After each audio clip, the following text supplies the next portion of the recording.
หลังอาอายหายไข้เล่นอยู่สำนักงานให้จุใจแล้วก็บ่กลับไปนอนบ้านมาขอนอนอยู่ที่สำนักงานกับแม่บี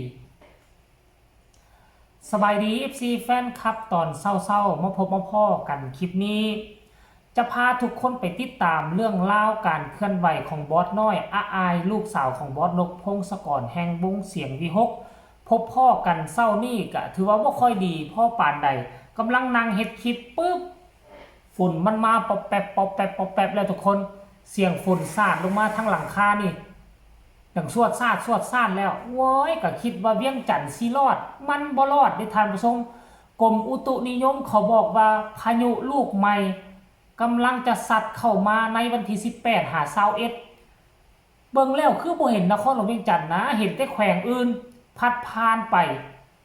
แต่ว่าที่ไหนได้บ้านของค่อยลัก21นี่นะทางที่จะลงไปทางสวรรณเขตจำปาสักเอาแต่เช้าเลยตอนนี้คือ7 โมงยัง4 นาทีมันสัดเข้ามาลุมๆแล้วต่างแต่ว่ามันจะหนักหรือมันจะเบา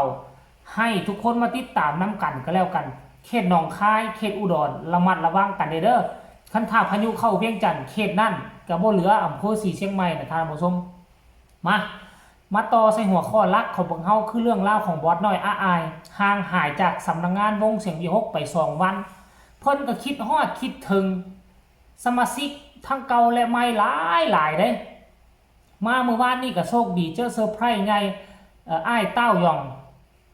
กับปูเอะมาเยี่ยมมายามถามข่าวมาโอ้มาลมกับสมาชิกทั้งเก่าและใหม่หลังจากปูเอะไปความมวลกับบันเทิงแล้ววันนี้ตลาดน้อยก็กลับขึ้นมาเปิดเมื่อวานนี้ก็หลังจากซ่อมแล้วแต่ละคนก็ลิ้นกิจกรรมกันตีบอกตีบานลิ้นฟุตบอลบอสน้อยอ้ายก็มากระโดดโลดเต้นลิ้นกับอ้ายอยู่ในสำนักงานแหละจนเดึกจนดื่นน่าจะเมื่อยแแล่เดึกดื่นแล้วก็บ่ไปเฮือนได้บ่เนี่ยนอนอยู่สำนักงานแต่ว่าต้องมีข้อแม่ได้ว่าซั่นตี 5ต้องได้ปลุกหนูตื่นเด้ปลุกหนูตื่นไปโรงเรียนได้นัดกับคุณครูแล้วคันบ่ซั่นคุณครูสิเอาไม้แส้หวด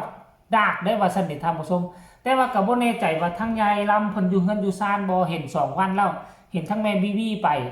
บ่เห็นถ่ายยายลำเนาะเห็นไปถ่ายอาอยู่ทั้งห้องเลยยายลำก็คือสิอยู่บ้านแหละคันว่าอายนอนอยู่สำนักงานก็คงจะกิ้งก้างโทรหากันนั่นแหละก็ซ้ำเฮือนหลังนึงยายลำก็คงบ่ว่าอย่างอยากนอนนี่ก็นอนจากนอนเฮือนก็นอนตามสบายเอาแต่อายว่าสบายใจอยากให้ทุกคนไปชมภาพบรรยากาศเรานี่ว่าอายดีใจขนาดไหนหลังจากที่หายป่วยหายไข้ไปชมคลิปนี้แล้วมาพบกันในช่วงต่อไปเชิญชมเลยเตะบอลไปไหนเตะบอลอยากเตะบอลก็กล้าไปโอ้ย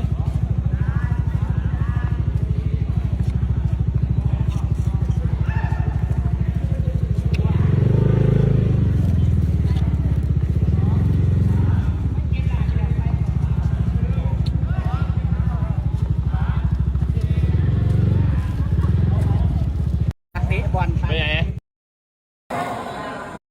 แต่ไม่เกินไปเตะบอลอีกสักหน่อยก็เล่นไม่ได้กินเมื่อยเป็นตั้ง4 ครั้งเลยนะหายไข้ยัง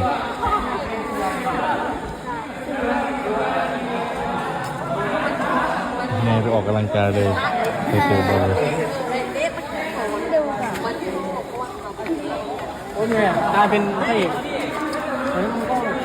กูไม่ไหวแล้วไม่ทันแล้ว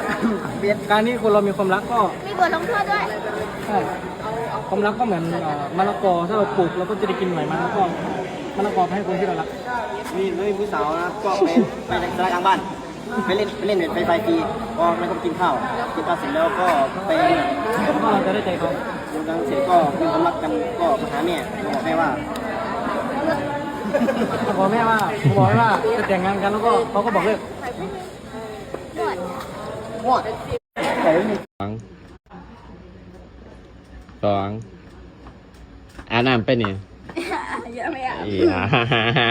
อาบตั้งแต่4 โมงแล้วไปไหนมาให้อยู่บนห้อง ให้อยู่กับสาวน้ำตาล นี้จะมานอนกับใครนอนกับแม่เหรอ เอามาบอกก่อน มีเรื่องอย่างจะบอกให้แม่ฟัง ไม่บอก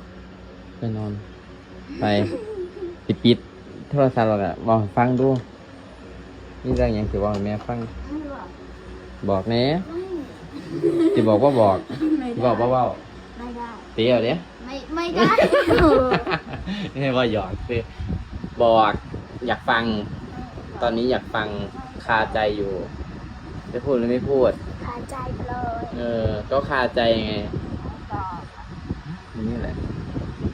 มีความรักหรือเปล่า ไม่มี วันนี้จะมานอนกับแม่ ให้นอนไหม จริงจัง จิ๊กจักแต่แม่ต้องปลุกน้องตี 5 ตีห้า เพราะน้องจะไปโรงเรียน ตีห้าหรือบ่ายสาม ตี บ่ายสามเป็นบ่ 5ถ้าไม่ไปพรุ่งนี้คือ ยังไง พรุ่งนี้หลับตีด่า เออ ได้เลยเวลาบอกว่าพรุ่งนี้ต้องกลับบ้าน เออ ต้องไปโรงเรียน เออ ไม่ไปเธอดิ เออ เสียตูดเราเลย เห็นบ่เป็นตาสะอ่อนทานผสมเป็นตาสะอ่อนอีนี่คันว่าอายมีหอยยิ้มอายกระโดดโลดต้นกระโดดโลดเต้น นั่นหมายความว่าเป็นตัวชี้วัดว่าอายหายไข้ 100% แล้วพอแม่ FC แฟนคลับบ่ต้องห่วงบ่ต้องย่านคืออายหายไข้หายปานปิดทิ่มแล้วทุกคนเนาะโอ้โหนี่นะถือว่าสุดยอดสภาพบรรยากาศเดิมๆของสำนักงานเสียงวี6จะกลับคืนเข้ามาสู่ปกติแต่ว่ามื้อนี้อายต้องตื่นไปโรงเรียนแต่เช้าเพราะว่าขาดเรียนหลายมื้อหลายวันแล้วจะต้องได้ไปโรงเรียนตามปกติอันนี้คือชีวิตเรื่องราวของบอสน้อยอายที่ทุกคนคอยคอยได้เห็นการเคลื่อนไหวหลังจากที่เพิ่นเจ็บไข้ได้ป่วยมามื้อนี้ก็กลับคืนมาสดใสเกือบว่า 100%เฮ็ดกิจกรรมร่วมกันกับAI ได้เรียบร้อยแล้วเด้อหัวหายปานปิดทิ่มท่านผู้ชม FC แฟนคลับเลาะลิ้นกินเที่ยวอยู่ในตลาดน้อยเสียงวี6ความสดใสก็กลับคืนมาแล้วก็ทั้งทั้งคนเก่าและคนใหม่ก็พากันจับกล้องเขามาถ่ายเพื่อจะดันให้ตนเองกลายเป็นครีเอเตอร์กลายเป็นยูทูบเบอร์พอได้ถ่ายบอสน้อยอายเอามาฝากเอามาต้อนกันเศร้ามื้อนี้ขอคนละ1ไลค์1แชร์ฝากกดติดตามแด